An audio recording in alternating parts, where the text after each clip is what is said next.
Hello everyone and welcome back to another tutorial. Today we're going to see how to refund Temu items without return. Firstly, open the Temu app or website, then navigate to your orders. Find the item you want to refund and click on return or refund. Now choose the reason why you want to refund. Common options include item defective, item not as described, damage on arrival. Temu may ask for photos of the product or issue as evidence. Make sure to have the clear pictures ready.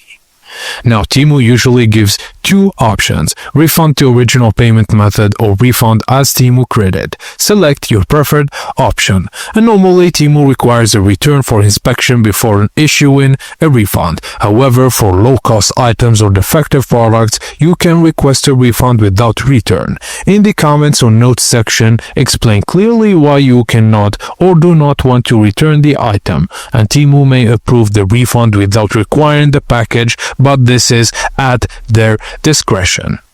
And that's it, guys. All you have to do now is wait for delivery. Thank you guys for watching, and please don't forget to like and subscribe for more tips and tricks like this.